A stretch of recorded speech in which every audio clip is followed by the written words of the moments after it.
नमस्कार दोस्तों, स्वागत है आप सबका भद्रा एस अकेडमी में। आज का डेट है 30 मई 2022 एंड डेली के करंट अफेयर्स का सोर्स हमारा रहने वाला है Assam Tribune and different other national dailies को आप लोग यहाँ पे फोकस करेंगे। रिगार्डिंग पीडीएफ्स आप डायरेक्टली नीचे डिस्क्रिप्शन सेशन में लगा दे रहा हूँ मैं लिंक, वहाँ से आप डाउनलोड ज़रूर से कर लीजिएगा। एडमिशन्स अगर आपको भद्रा एस अकेडमी में लेना है तो आप कॉन्टैक्ट कीजिए इन नंबर्स पर या फिर आप हमारे वेबसाइट पर भी डायरेक्टली एंट्री कर सकते हैं। चलिए सबसे पहले यहाँ पे डिस्कस करते हैं नदी के बारे में, natural alliance in development and interdependence. कुछ दिन पहले ही हम लोगों ने इसके बारे में डिस्कस किया था, जिसको एक Shillong based think tank Asian Confluence के द्वारा आयोजित किया जा रहा है ना, और कोलैबोरेट किया गया union external affairs ministry, act east policy development department of Asian Assam government और नॉर्थ ईस्ट काउंसिल्स और भी डिफरेंट अदर पार्टनर्स भी हैं इसके। नाउ इसका मेन एम क्या है? इसका मेन एम यही है that overall south east Asian region जो है ना, जिसमें बे ऑफ बंगाल के आजू बाजू वाले कंट्रीज भी है, सबको एक साथ लेना है और ओवरऑल इन रीजन्स के डेवलपमेंट के बारे में चर्चा करना है, एक जिससे कलेक्टिव विजन आ सके। ठीक है, जिसमें सिर्फ और सिर्फ बांग्लादेश और इंडिया का ही नहीं बल्कि म्यांमार ले लो, भूटान ले लो, नेपाल ले लो, ठीक है, तो सबका जिससे प्रॉपर डेवलपमेंट। क्योंकि देखो अगेन, आप अगर सिर्फ अपने लिए अगर डेवलपमेंट चाहोगे ना तो दूसरे कंट्रीज खुश नहीं होंगे, है ना। बट हमारे डेवलपमेंट से अगर किसी दूसरे को भी फायदा हो जाता है तब सब कोई खुश रहेंगे दैट चलो ठीक है, फायदा हो रहा है। एनीवेज, वैसे तो हम लोगों ने बहुत कुछ पहले ही डिस्कस कर लिया था कल वाले आर्टिकल में, बट हाँ वही चीज फिर से रिपीट किया गया that Kaladan multi modal transit project जो है वो अनडाउटेडली बहुत ज़्यादा हार्डेस्ट प्रोजेक्ट है इंडिया के लिए। बट इंडिया की गवर्नमेंट बिल्कुल डिटरमाइंड है दैट हम लोग कोई भी टाइम वेस्ट नहीं करेंगे और मेक श्योर करेंगे that Kaladan multi modal transit project जो है उसको ग्राउंड लेवल में 100% किया जाए, राइट, इम्प्लीमेंटेशन। बट अभी और भी ज़्यादा टफ ये इसलिए भी हो गया था क्योंकि म्यांमार में तो आपको पता ही है पॉलिटिकल डेवलपमेंट्स, ठीक है, काफ़ी ज़्यादा नेगेटिव है। कूप जब से हुआ है तब से प्रॉब्लम आ रहा है, राइट। बट इन जो भी बात की गई है नदी कॉन्फ्रेंस में, उसमें कुछ कुछ बात निकल कर आई है जो कि काफ़ी ज़्यादा प्रोग्रेसिव है। और वो प्रोग्रेसिव बातें क्या है? जैसे कि मैंने बोला ना दैट रीजनल का डेवलपमेंट होगा तो रीजन एज अ होल का डेवलपमेंट होना चाहिए, मतलब सिर्फ बांग्लादेश और इंडिया का नहीं बल्कि म्यांमार, भूटान, सबका A to Z, है ना। तो उसके लिए बोला गया पावर ब्रिजेस और डेटा कॉरिडोर के बारे में बात की गई है दैट क्यों ना एक दूसरे कंट्री को पावर के थ्रू कनेक्ट करे, डेटा के थ्रू कनेक्ट किया जा सके, है ना। एडुकेशन एंड टूरिज्म में क्यों ना हम लोग प्रमोट कर सके, एनर्जी फ्लो को कल्चरल कंटेक्स्ट में कैसे एनर्जी फ्लो को तो इनहांस करना ही है एक देश से दूसरे देश के बीच में, साथ ही साथ कल्चरल एस्पेक्ट को भी फोकस करना है। यही नहीं, फिजिबिलिटी निकालना है दैट क्या हम लोग cross border rail line between Bhutan and India construct कर सकते हैं। क्योंकि देखो इंडिया यही चाह रही है दैट अगर हम लोग इंडिया और भूटान के बीच में ये क्रॉस बॉर्डर रेल लाइन अगर सेटअप कर देना तो बुद्धिस्ट टूरिज्म सर्किट को काफ़ी ज़्यादा प्रमोट मिल सकता है। और इससे सिर्फ भूटान ही नहीं, भूटान, सिक्किम, अरुणाचल प्रदेश, सबको आप कनेक्ट कर सकते हो। If you have been to Sikkim, then probably you probably have went to these Buddhist monasteries. ठीक है, वहाँ पे बहुत सारे बुद्धिस्ट मोनास्ट्रीज बने हुए हैं। तो of course what are they are the things which are being related to the past thing, है ना। उसकी रिलीजियस सिग्निफिकेंस बहुत ज़्यादा है, ठीक है। तो वही चीज़ देखो, भूटान से सिक्किम को कनेक्ट करो, अरुणाचल प्रदेश को कनेक्ट करो, इसी से ना कनेक्शन जितना ज़्यादा बढ़ेगा उतना ज़्यादा पीपल टू पीपल टाइज बढ़ेंगे, है ना, उतना ज़्यादा ओवरऑल रीजन का डेवलपमेंट होगा। नेक्स्ट आर्टिकल हम लोग डिस्कस करेंगे इन्फेंट मोर्टालिटी रेट के बारे में। असम ट्रिब्यून से आया है, GS2 हेल्थ पर्सपेक्टिव से आप इस टॉपिक को रिलेट कर सकते हो ना। मिजोरम ने रिकॉर्ड किया है lowest infant mortality rate through out the country ना।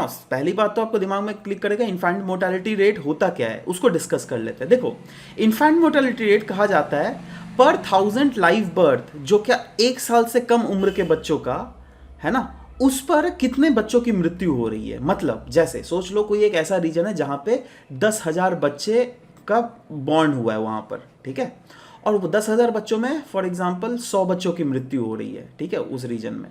तो यहां पे क्या बोला गया, इन्फेंट मोर्टालिटी रेट जो है पर 1000 बच्चा, मतलब अगर 10,000 बच्चों में 100 बच्चे मर रहे हैं तो पर 1000 बच्चों में क्या हम बोल सकते हैं 10 बच्चे की मृत्यु हो रही है ना, ओवर पर 1000 बच्चे, है ना।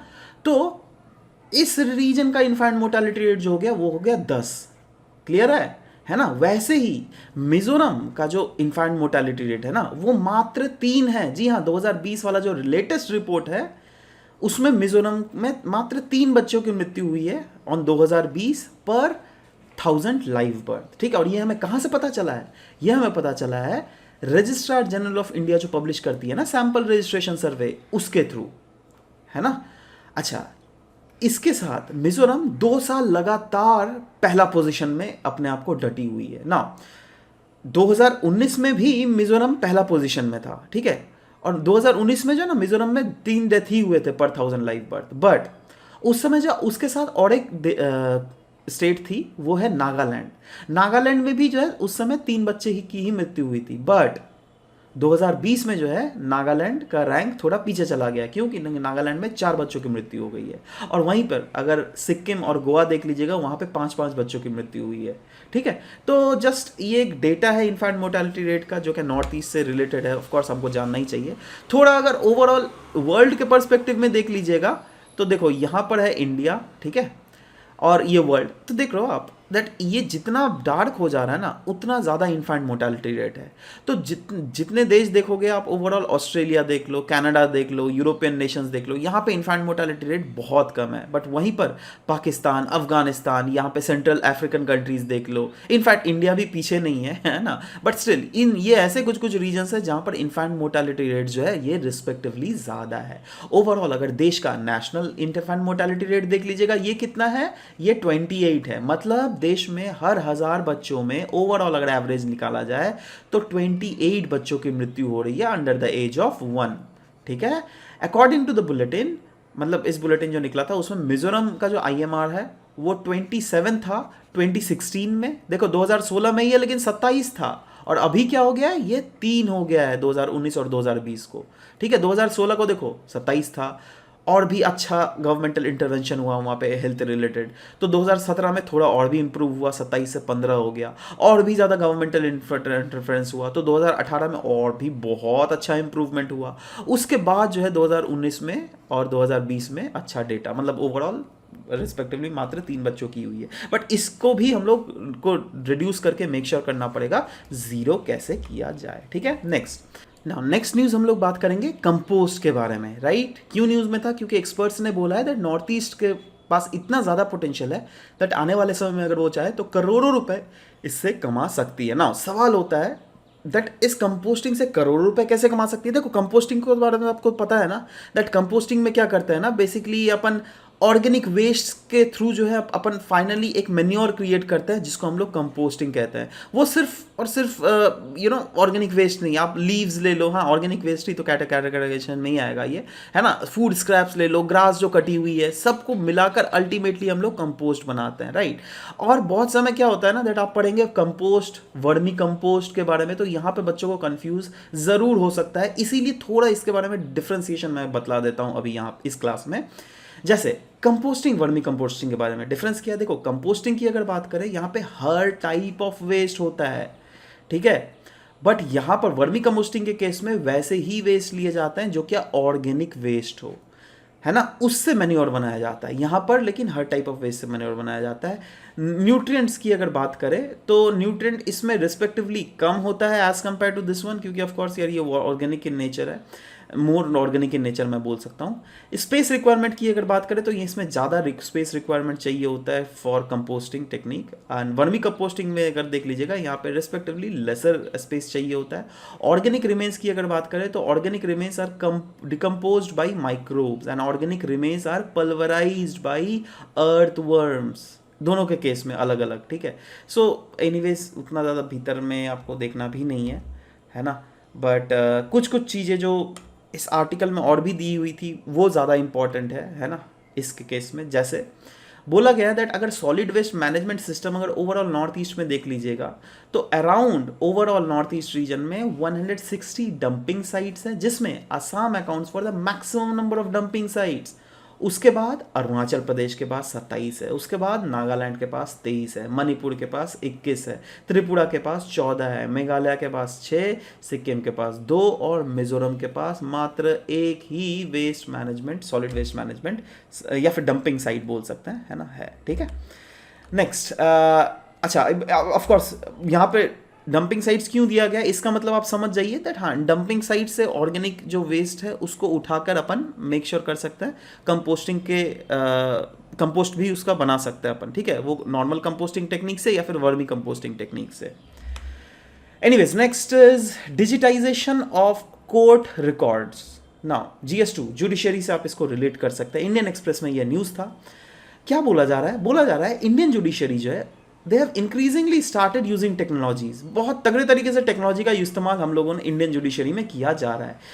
अच्छा, क्या अभी किया जा रहा है? पहले नहीं किया जा रहा था क्या? चलो इसके हिस्ट्री कुछ देख लेते हैं। देखो इंडिया में अगर बात करें, लेट 1990s में ही ई गवर्नेंस स्टार्ट हो गया था ओवरऑल एडमिनिस्ट्रेशन में, बट सन 2000 में जब से IT एक्ट आया ना, इंफॉर्मेशन एंड टेक्नोलॉजी एक्ट, तब से जो है ना ये और भी ज़्यादा एक्सलरेट हो गया। 2006 में ई कोर्ट्स लॉन्च किए गए in as a part of national e governance plan, ठीक है। और जल्दी से जल्दी ऐसा माना गया दैट हाँ केसेस शायद डिस्पोज हो जाएंगे, बट हाँ धीरे धीरे रिलेट हुई, बट वो अलग बात है।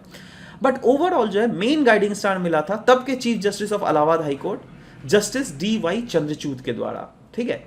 अब इन्होंने बेसिकली कॉन्सेप्चुअलाइज और इनिशियलाइज किया था इस प्रोजेक्ट को, जिससे इनका विजन यही था दैट कैसे हम लोग कोर्ट रिकॉर्ड्स को डिजिटाइज कर सके, है ना, और 1 साल में 1 करोड़ केसेस को फाइल जिससे किया जा सके प्रॉपर्ली। ना इसकी नेसेसिटी क्या थी? क्यों इतना नेसेसिटी हो गया दैट अरे भाई इसको डिजिटाइज करने की जरूरत पड़े? देखो क्या है ना, इससे पहले जो पेपर वर्क होते थे, है ना, अब पेपर में आप खुद सोचो, क्या आप पेपर वर्क में कहीं पर भी कॉपी पेस्ट मारकर कोई भी चीज़ सर्च कर सकते हो? नहीं ना, है ना। बट ये सब चीज़ ऐसा है ना जहाँ पर कॉपी पेस्ट मार के आराम से सर्च किया जा सकता है।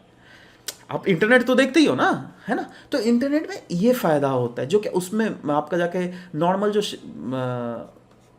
शीट्स ऑफ पेपर है उसमें आप नहीं कर सकते of course, right. So it is difficult to manually preserve the decades old documents. अरे भाई डिकेड्स ओल्ड डॉक्यूमेंट वो धीरे धीरे पेज भी खत्म हो जाता है, सड़ जाता है पेज, है ना। तो सब कुछ को आप मेंटेन नहीं कर सकते। और जुडिशरी एक ऐसा सेक्टर है ना जहाँ पर आपको पुराने डॉक्यूमेंट्स भी मेंटेन करने रखने होते हैं, क्योंकि अगर पुराने डॉक्यूमेंट्स मेंटेन नहीं हैं तो वो सब का आप प्रॉपरली इस्तेमाल नहीं कर सकते हो मतलब, क्योंकि क्या होता है ना फ्यूचर में जो जजमेंट दिया जाता है ना, जो भी सुप्रीम कोर्ट या फिर हाई कोर्ट जजमेंट देती है वो पुराने जजमेंट्स को पढ़ती है पहले, दैट पुराने चीफ जस्टिस ने या फिर जजेस ने क्या क्या जजमेंट दिए हैं उसके बेसिस पे ये जजमेंट प्रोवाइड करती है, ठीक है। तो वही चीज़ यहाँ पर भी बोला जा रहा है, अगर नॉर्मल ये फाइल्स से अगर जजमेंट पढ़ा जाए तब तो बहुत बोर हो जाएगा, बट वहीं पर अगर इंटरनेट में सब कुछ डाला रहा है तो सब कुछ चीज़ें जल्दी जल्दी होएंगी, ठीक है। तो वही सब चीज़ें यहाँ पर भी बात किया जा रहा है ना। सवाल होता है सिग्निफिकेंस क्या क्या है। तो देखो एक तो हम लोगों ने सिग्निफिकेंस देख लिया, ठीक है, दैट हाँ पेपर यूज़ बहुत घटता है, बट और भी बहुत अलग अलग सिग्निफिकेंसेस भी हैं, जैसे टाइम भी बहुत ज़्यादा सेव होता है in summoning records from the lower courts. अभी क्या होता था, लोअर कोर्ट को रिकॉर्ड रखना पड़ता था, बहुत समय क्या होते थे दैट सुप्रीम कोर्ट या फिर हाई कोर्ट जो है लोअर कोर्ट से रिकॉर्ड मांगती थी दैट भेजो, तो वो भेजते भेजते ही 4-5 दिन हो जाता था, फिर 4-5 दिन के लिए वो चीज़ें डिले हो जाती थी, है ना। तो वो डिले तो नहीं होगा ना, क्योंकि सब कुछ अभी इंटरनेट में रहेगा, सब कुछ जल्दी जल्दी फटाफट एकदम आप वर्डिक्ट दे सकते हो, right. Next is there is decrease in the number of adjournment. जी हाँ दोस्तों, ऑफकोर्स अगर चीज़ें जल्दी होएंगी, मतलब जल्दी अगर चीज़ें पास ऑन होंगी तो क्या होगा ना दैट आपके पास टाइम बहुत कम आप वेस्ट कर रहे हो, है ना। टेक्निकली टाइम अगर कम वेस्ट हो रहा है मतलब पहले क्या होता था ना दैट अगर 2-3-4 दिन बाद अगर वो कोई लोअर कोर्ट से हायर कोर्ट में कोई दलीलें आ रही हैं तो 3-4 दिन रुकना पड़ता था, उसके लिए एडजर्नमेंट कर दिया जाता था, है ना। बोला जाता था order court is adjourn for today, है ना, and it will meet in next Saturday, ऐसा बोला जाता था, ठीक है। बट वो एडजर्नमेंट जो है नहीं होगा, तो ऑटोमेटिकली टाइम ही सेव हो रहा है, राइट।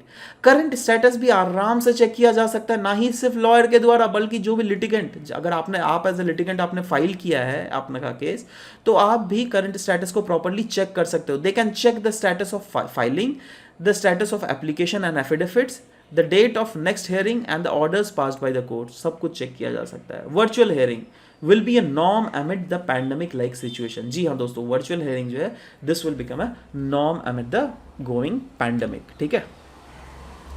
तो ये चीज है। नेक्स्ट इज इंडियन एक्सप्रेस से लिया गया regarding forensic labs and criminal justice system. Now the key to an improved criminal justice system is quality forensic lab and well trained staffs, not more legislations and harsher punishment। देखो अब क्या basically बोला गया है, criminal justice system को और भी ज़्यादा अगर आपको एफिशिएंट बनाना है तो हमें मेक श्योर करना पड़ेगा दैट फोरेंसिक लैब्स का जो इस्तेमाल है हमें और भी ज़्यादा प्रॉपर वे में करना पड़ेगा। GS2 के इस टॉपिक से आप इसको रिलेट कर सकते हैं ना। फॉरेंसिक साइंस है क्या, आपको पता होना चाहिए। आपने ये सीआईडी तो देखते ही होंगे, सोनी में छोटे में तो देखा होगा आप लोगों ने, ठीक है। उसमें क्या बोलता था प्रद्युमन जी ने, वो बोलते थे इस मैटर को फॉरेंसिक लैब में भेज दो, ठीक है।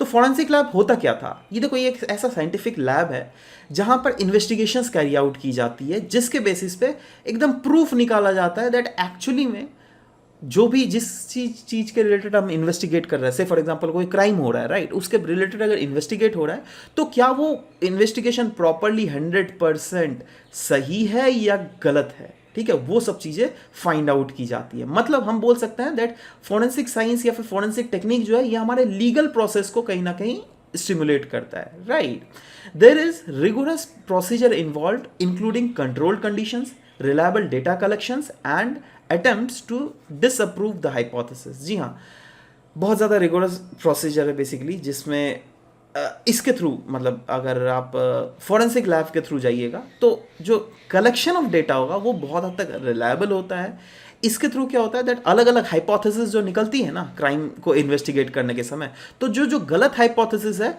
उसको हम लोग गलत ठहरा सकते हैं और जो सही हाइपोथेसिस है उसके बेसिस पे हम लोग केस को फॉरवर्ड कर सकते हैं। बट ये जो पूरा फॉरेंसिक वाला सिचुएशन है ना, इसमें कुछ कुछ चैलेंजेस हैं कुछ कुछ जगहों में। वो चैलेंजेस क्या क्या है? चैलेंजेस है that India is among the highest disparities in police citizen and जज सिटीजन रेशियो। जी हाँ, इंडिया में अगर डिस्पैरिटी देख लीजिएगा ना पुलिस सिटीजन और जज सिटीजन रेशियो में, वो बहुत ज़्यादा है। There is woefully inadequate number of forensic scientific laboratories जो कि हमारे देश में है। इनफैक्ट स्टाफिंग जो है ना लेबोरेटरीज में, वो भी उनकी भी कमी है बहुत जगह। In fact lack of adequate qualified personal की भी तो ज़रूरत होती है ना, क्योंकि देखो ये सब स्किल्ड काम होता है ना। जैसे अगर आपको मैंने कल बोलूँ दैट आप मेरा शर्ट पैंट को इस्त्री कर दो, प्रेस कर दो, कोई भी कर लेगा, मैं भी कर सकता हूँ, आप भी कर सकते हो, आपके दोस्त भी कर सकते हैं, उसके लिए कोई स्किल चाहिए नहीं होता है ना। बट वहीं पर अगर मैं आपको बोलूँ दैट पता लगाओ दैट ये इस डीएनए या वो ये 2 डीएनए मिल रहे हैं, तो क्या मैं और आप क्या डीएनए का पता कर सकते हैं? नहीं, राइट।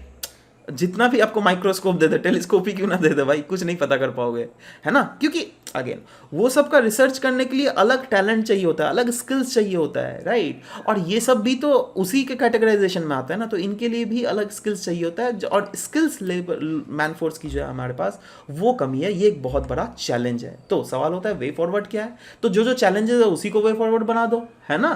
जैसे ट्रेंड और स्किल्ड डिटेक्टिव कैडर्स हमें फॉर्म करने पड़ेंगे जिससे कॉम्प्लेक्स और हीनियस क्राइम्स को सॉल्व किया जा सके, right. Quality training facilities provide करवानी पड़ेंगी हमारे एजुकेशनल इंस्टीट्यूशंस में, राइट। मोर इन्वेस्टमेंट हमें करना पड़ेगा इन फॉरेंसिक लेबोरेटरीज में, ज़्यादा ट्रेनिंग, प्रॉपर ट्रेनिंग और अपॉइंटमेंट करना पड़ेगा पर्सनल्स का इन फॉरेंसिक मेथोलॉजीज एक्सेट्रा एक्सेट्रा, ठीक है। तो ये सब करने से बहुत अच्छा होगा। Anyways, next is again Indian express से यह लिया गया है regarding system of rice intensification. Now ध्यान दीजिएगा, बात की जा रही थी दैट पहला बार जो मैडागास्कर में 1980s में इसको इंक्लूड किया गया था by father Henry, and since then तब से बहुत सारे अलग अलग देशों में भी इसको प्रैक्टिस किया जा रहा है including India. GS3 agriculture perspective से आप इस टॉपिक को रिलेट कर सकते हो ना। सवाल होता है system of rice intensification, SRI, ये इनिशिएटिव है क्या? देखो कन्वेंशनल आप जो खेती बाड़ी करते हो, दैट इज अगर राइस आपको उगाना है, ठीक है। देखो सिस्टम ऑफ राइस इंटेंसिफिकेशन, तो ऑफ कोर्स राइस के बारे में ही बात की जा रही है, पैडी के बारे में ही बात की जा रही है, ठीक है। तो पैडी अगर आपको उगाना है कन्वेंशनल मेथड में, हम लोग क्या करते थे दैट नर्सरी में जो है हम लोग सीडिंग्स को उगाते थे और वहाँ से ट्रांसप्लांट करके फर्दर हम लोग ग्राउंड में ट्रांसप्लांट करते थे उस चीज़ों को, ठीक है।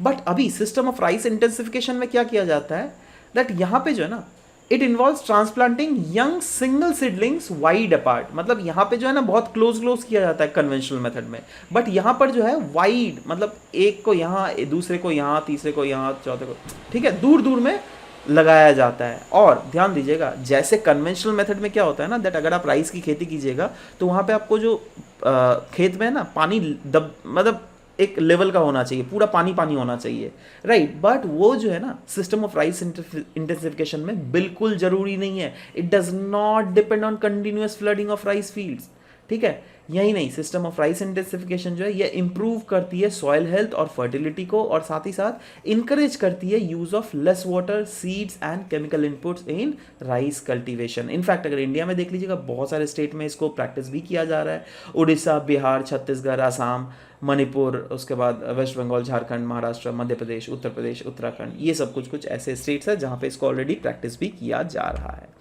बेनिफिट्स क्या क्या है, अब देखो बेनिफिट्स बहुत सारा है। जैसे पहली बात तो यील्ड जो है वो इससे बढ़ता है, राइट, और यील्ड अगर बढ़ेगा तो ऑफ कोर्स किसानों को फायदा होगा, क्योंकि किसान को इनकम भी ज़्यादा मिलेगा।